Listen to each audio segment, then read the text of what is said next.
Então, a pesquisa do nosso grupo, ela compreende tem a intenção de entender o processo de magnitude da doença aqui no Distrito Federal, magnitude da Covid-19.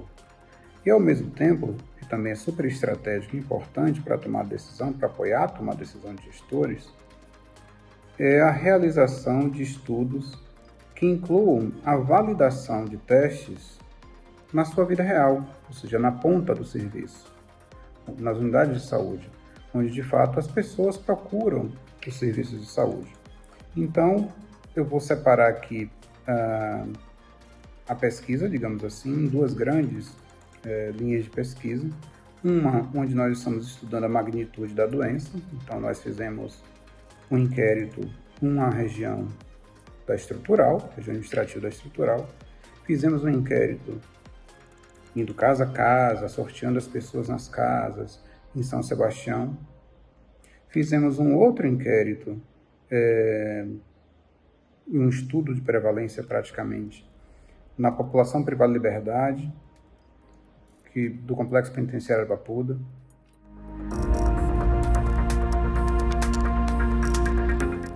Geração de resultados que permitam os gestores fazerem compras de kits diagnósticos com o grau de precisão e a informação necessária para a gestão. Ou seja, você sabendo a sensibilidade e especificidade, não só daquilo que está registrado na bula, na Anvisa, mas na vida real. Como é que isso se traduz quando você pega um teste desse e coloca na unidade básica de saúde? Ou ainda quando você compra um teste desse e leva para o Laboratório Central de Saúde Pública. Hoje nós temos condição de dizer, para alguns testes comerciais que nós temos circulando, registrados na Anvisa, no comércio brasileiro, e os principais são esses.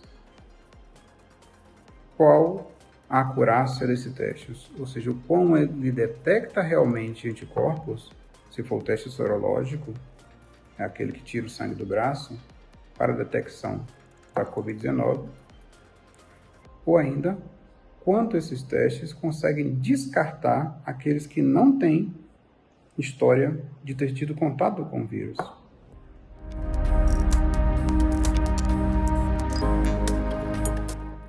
Um outro estudo que já foi feito, já foi publicado, recebemos o resultado ontem, diz respeito à validação de testes sorológicos, aquele que a gente tira o sangue do braço e compara diferentes princípios técnicos, princípios dos testes sorológicos para a detecção de anticorpos, ou seja, aquelas proteínas que foram feitas para combater, digamos assim, a presença do vírus no corpo humano.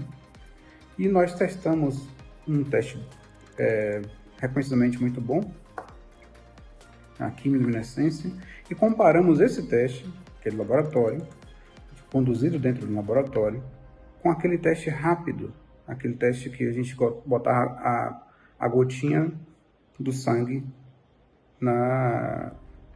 naquele aparelhinho, digamos assim, para botar a gota de sangue para testar.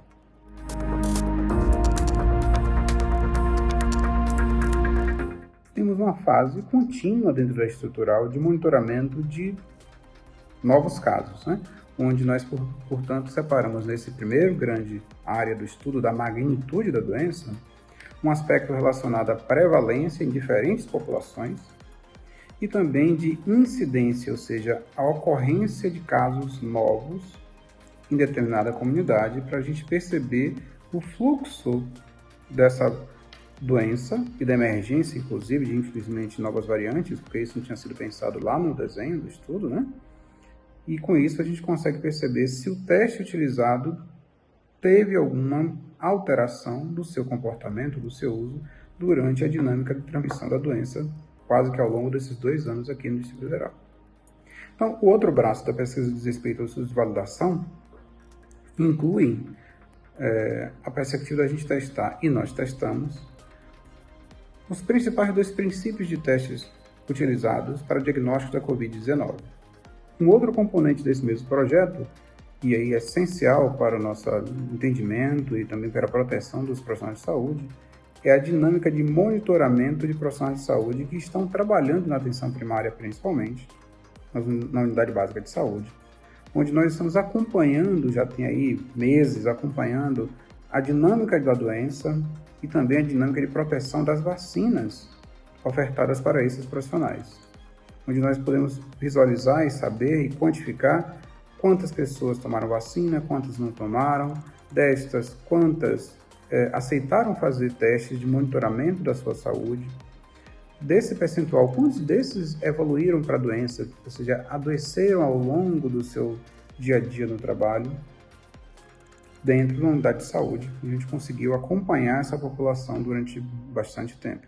Esses resultados aí sim ainda estão sob análise, estão na verdade ainda sob a sua condução, coletando dados, e serão sumarizados, a gente imagina, até o final do projeto.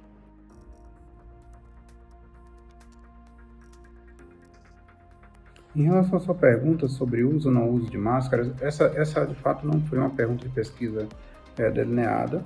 Temos esses resultados, ainda serão explorados, mas não foi esse o objetivo principal, né? O objetivo principal foi justamente entender a prevalência, quantas pessoas tinham a presença de anticorpos, o que demonstra a exposição histórica de alguma forma ao vírus. Então, seja traduzindo em doença ou simplesmente aqueles que evoluíram bem, evoluíram para a cura ou tiveram sinais clínicos muito leves. Então, a gente não teve a intenção de entender se as pessoas usavam ou não usavam máscara, não foi essa a principal pergunta de pesquisa, mas é verdade que no questionário constam essas informações, mas o estudo não foi delineado com a perspectiva de responder esse objetivo específico.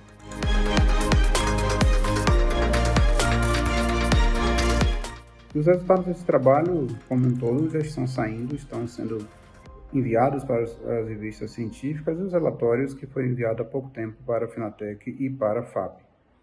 Envolvem resultados importantes para comunidades que historicamente são desprivilegiadas do acesso ao sistema de saúde, ou subprivilegiadas, digamos assim, como a área estrutural, como São Sebastião, como também a população privada de liberdade, como pessoas que trabalham com reciclagem de resíduos sólidos. Então, esses resultados já estão praticamente consolidados e nós estamos ainda em andamento com o estudo para entender a dinâmica de transmissão da variante Ômicron, que infelizmente nos fez também atuar nesse sentido na estrutural, onde as pessoas procuram unidade de saúde e nós ofertamos o teste e fazemos a avaliação da qualidade, digamos assim, né? Ou melhor, da acurácia desse teste.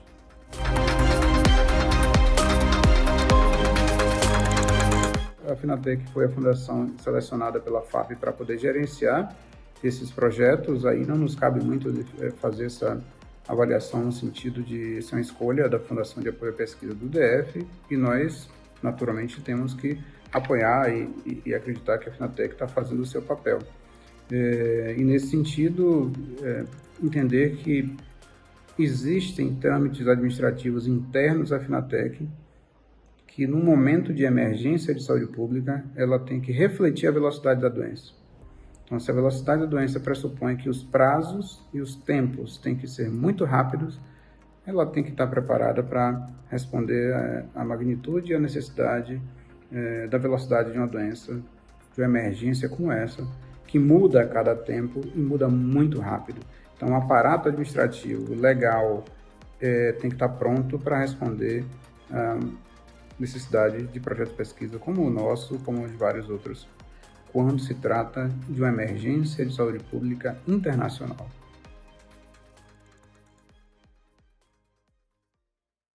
Finatec, da boa ideia ao grande impacto.